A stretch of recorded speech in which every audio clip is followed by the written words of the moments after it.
What's your story? What's your sign? It's like we're twin flames in a different life. Deep connection lights a spark.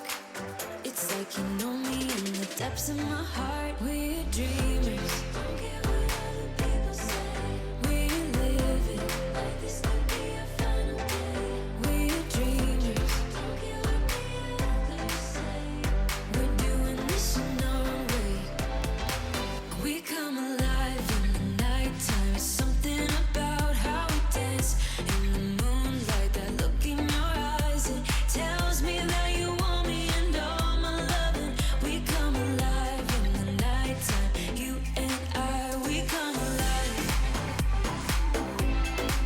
We come alive. Hi guys, and welcome to this week's video. It's a bit of a short one this week, so it's a bit of a sort of a catch up on what's sort of been going on. I've just come up the yards because it's time to feed both boys. So Beau is busy itching. It seems to be a bit of a habit when I'm making the dinners. He does seem to start itching, and Top Cat is waiting for his dinner. So I'm going to feed them quickly and then sort of catch you guys up on what's sort of been going on. Because after last week's video, where it was full of sort of highs, should we say, this week has been a little bit different.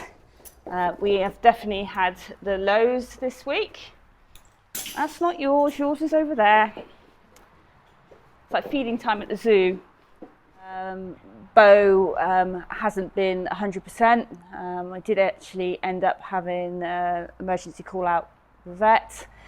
He went off his hay, well, went off his food, and he's a Welsh cob, so when he wasn't eating, that immediately sort of set off alarm bells. We initially thought it might be his teeth. He did have a few sort of sharp edges, so they were planned to be done, but not as an emergency call out.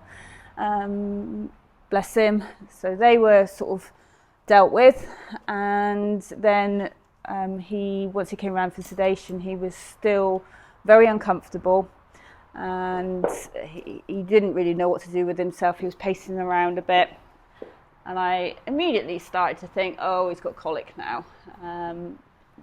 But I was reassured by my vet that that was unlikely. We gave him some pain relief, and then I sort of kept coming up through the night just sort of to check on him. I was very worried, but I do have this habit of sort of always thinking worst case scenario.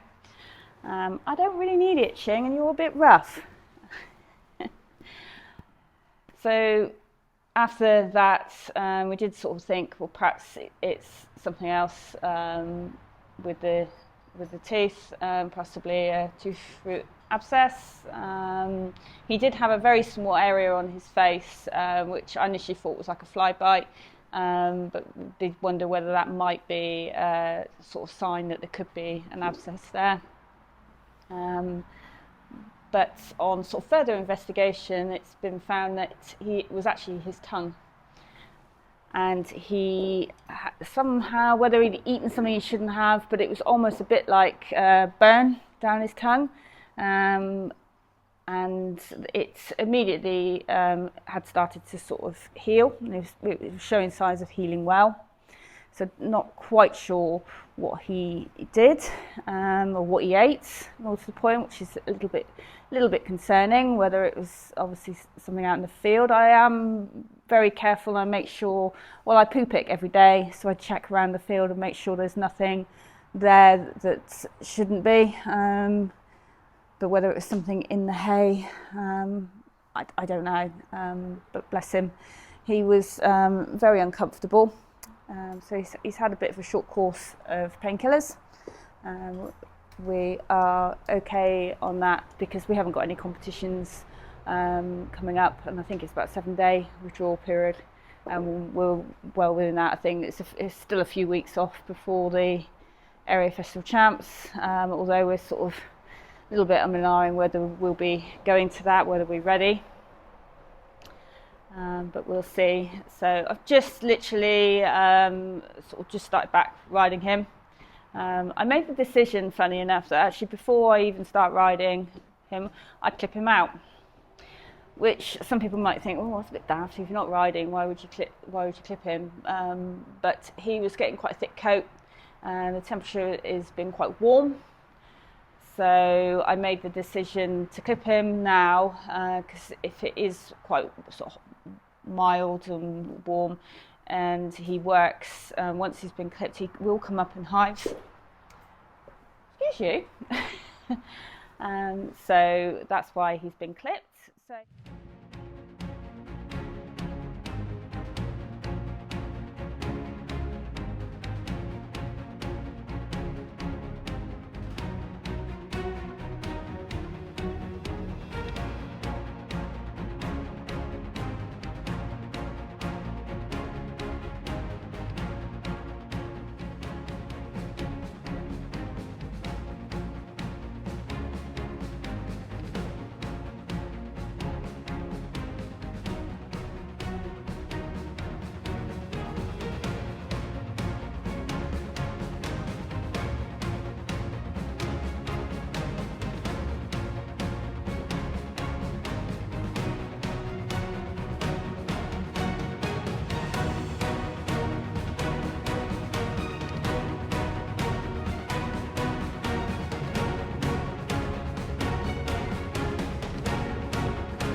So he's clipped all over, including his saddle patch, and I've also done his legs.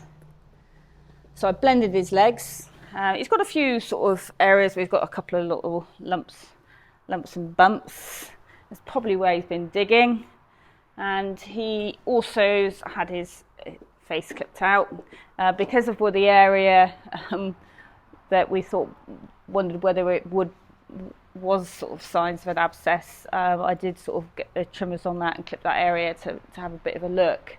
So then because of where it was sort of on the front of his nose, I thought, well, I'll clip the rest of his head out, which he let me do. And if there was anything sort of else going on, he really wouldn't have let me clip his face, because he doesn't normally let me do it anyway. So yeah, he's definitely back to normal. But it did sort of make me sort of realise how lucky and what an achievement so far this year, and that how quickly things can change, and not to take anything for granted, which I certainly think I have. I don't think the reality of how well we did at Bicton Arena in the Pet Plan really sort of, and the fact that we've qualified to go to the area champs, with the fear of not going, it's really sort of made me appreciate it really in some ways, and really want to go. It's sort of almost relit the fire really, and I would love to go. I'm keeping my sort of fingers crossed. We were supposed to have a lesson, but I did decide to withdraw from that, because I really didn't sort of think we were going to be ready. But yeah, I'm so pleased that he is feeling much more his normal self. He's just very, very itchy because he's been clipped.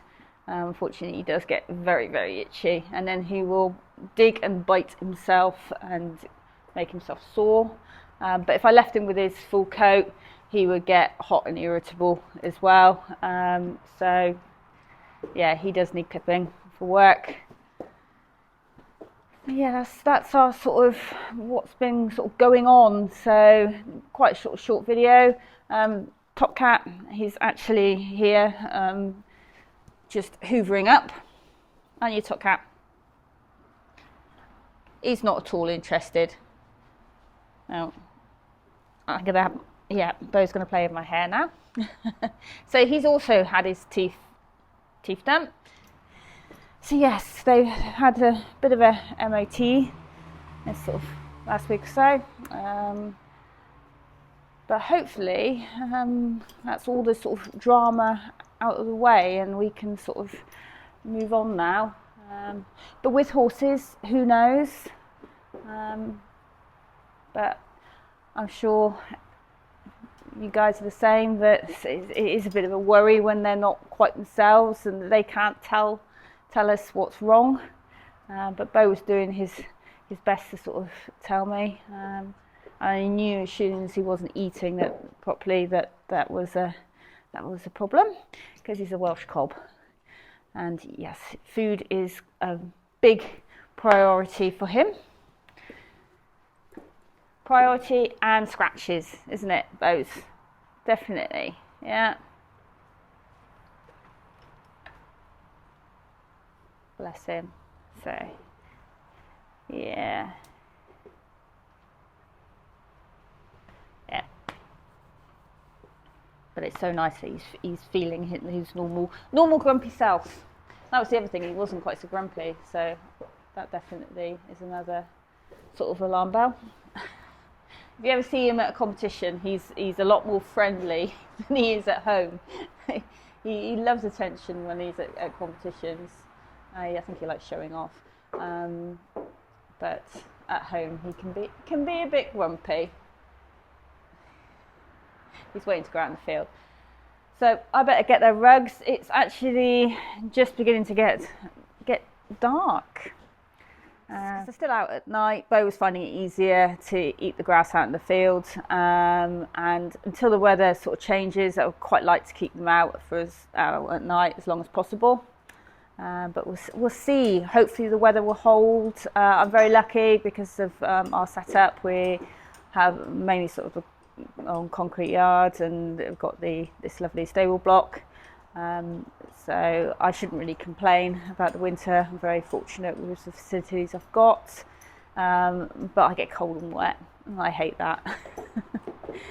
So it'd be nice to get out to some competitions and get sort of qualifying done before the weather really sort of kicks in, but we'll see. So that's it for this week's video, and I'll see you guys again next week. Bye.